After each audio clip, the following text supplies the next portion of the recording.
All it takes is a phone call in a coffee shop to brighten up an already bright day.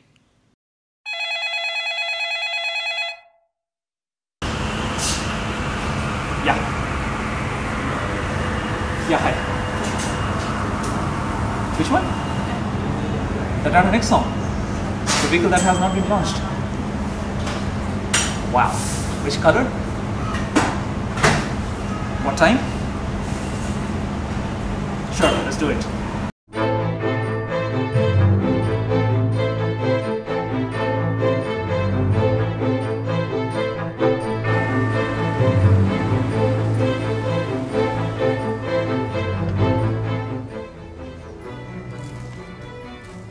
Hey Bobby, so how's it? Oh, absolutely brilliant. I have picked up the car last night and since then I've just not stopped driving. This is just blowing me out of, I mean, my mind is officially blown. First impressions are really, really good. I'm impressed. Good morning folks. This is Bobby Roy from ThrottleQuest, Ken from ThrottleQuest. We are doing another episode with the Tata, the yet to be launched Nexon. So, Bobby Roy? Yes, sir. I have been driving the car for almost 24 hours now and like I said a little while back, first impressions has been absolutely brilliant. The car drives really well, engine performs well, but as is the USP of the car, the looks. Wow, I mean, I say it's the lines. It looks, we saw the concept car during the Auto Expo and I feel that the looks are absolutely stunning. Wherever you see, it's three tones, outside, inside. We're showing you the insides also in a short while, and everything is absolutely fantastic. I drove it about now close to 200 kilometers and a lot of fun. We're going to talk about the engine as well.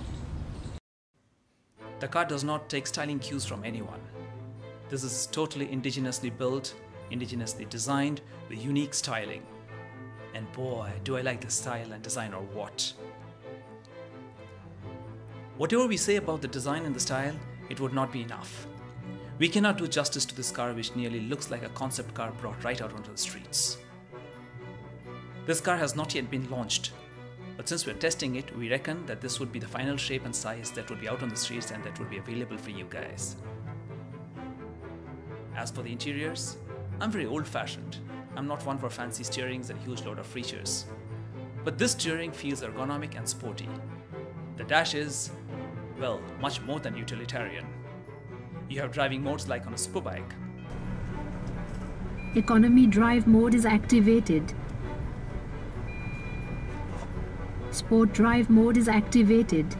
As you can see, the gearbox has 6 forward gears and 1 reverse gear, like most modern cars in the world today.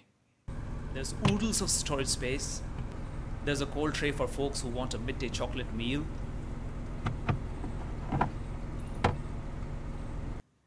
You have multiple spaces to stow away your umbrella permanently in your car. The boot space is enough for 2 small suitcases and 1 duffel bag. You cannot put a large suitcase there. So as you can see, the front seats are adjusted to my height. I'm about 5 feet 7 inches in height and I still have enough leg room in the rear. It's really nice. The seats are really comfortable. I've got good thigh support. The seating posture is really nice. The cushioning is really good. I've got enough headroom as well. So I think we have more than decent actually, space at the rear, which is really good for 2 people. I'm not yet sure about the third person because we've got this huge bump here. So it might not be as comfortable for 3 people, but for 2 people it's going to be a really, really amazing drive. And especially with the comfortable seats, I think it is going to be really amazing when it comes to long distance touring on this car. Well, Delhi traffic can be quite noisy. Actually, any traffic anywhere in the world is quite noisy. But what is really, really good about this car is the soundproofing. Once you're in the driver cabin here, when you're sitting here, you can hear that's his phone. That's not the sound from outside. So it's absolutely, it's very impressive the way it has been, the soundproofing has been done in the car. I'll just give an example. Just listen to this. Well, right now the traffic is not very noisy, but the whole idea is that the soundproofing is pretty good. So one very important aspect of driving in Indian conditions is of course the air conditioning system. So a car needs to have really nice cooling system overall, and the Tata Nexon delivers on that front absolutely wonderfully well. The car really cools well, the automatic climate control works really well, and it cools down the cabin pretty fast. You know, I've just parked the car outside in the sun and to take a few shots of the exterior, and once I came inside the car it was really hot, but the automatic climate control took care of it, and the cabin is now really cool and comfortable. Driving this car, one of the greatest plus points of this car is the turning radius. It's absolutely, in a country like India, especially Delhi, where you really need to take U-turns and weave through the traffic. It's terrible. I shouldn't be saying these things, but well, we have to do it. We don't have a choice. Is the turning radius is very important.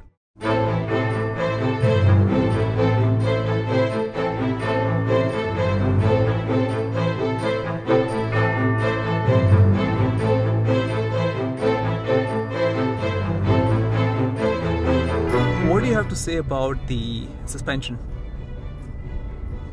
One other aspect of the Nexon is the suspension, of course. It just glides through every bump and every pothole that you can throw at it. I personally drive a very minuscule sort of a hatchback, so I cannot really compare that with this.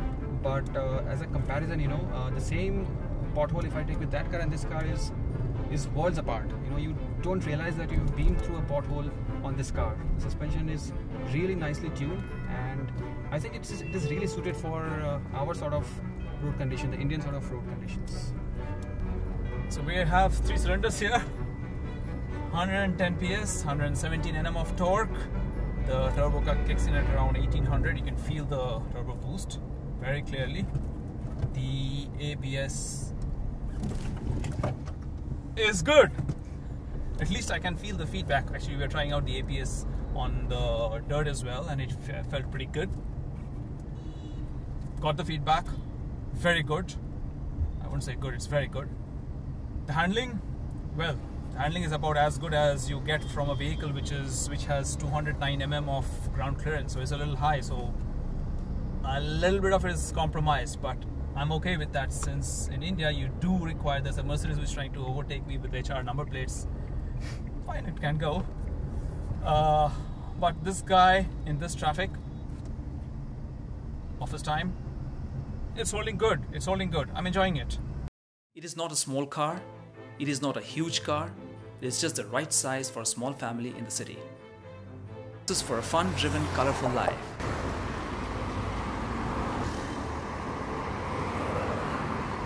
Well, we all know that we hanker after international brands, but the Nexon will change that trend. You will want a Nexon in your life. So, Bobby Roy, Ken here from ThrottleQuest. We come to the end of our review of the Tata Nexon. How would you conclude? I think if everything else put aside, I think it all comes down to the price. Yes, bottom line pricing, and of course fuel efficiency. Yes, so the fuel efficiency that we've been getting, how much have been getting? We were calculating, right? I think it was about like 15, 16 kmpl, which is, I think, brilliant as well as the petrol engine is concerned. And we have kept the AC on all through these tests. And coming back to the pricing, we are not yet sure what Tata would price it like, but I mean, if they can price it right, which I'm sure they would, it might just be a segment leader. What do you think? Yeah, I think if it's priced right, we'll see a lot of red in town. For sure, for sure. Off the record, how much would you want to speculate it as? I think the petrol top which we are driving today should be priced at around 6.5 to 7 lakhs. That would be a really, really amazing price. I mean, but then again, that's wishful thinking. But I hope Tata is listening. Wishful thinking? But I would say, not to demean the vehicle or anything, but I would rather put it at between, let's say, 5.5 and 6.5. Wow. If that is good, then that's going to be a killer, right? Then, as I was saying, one phone call in a coffee shop can bring in cheer into your life in the wonderful design shape of a Tata Nexon.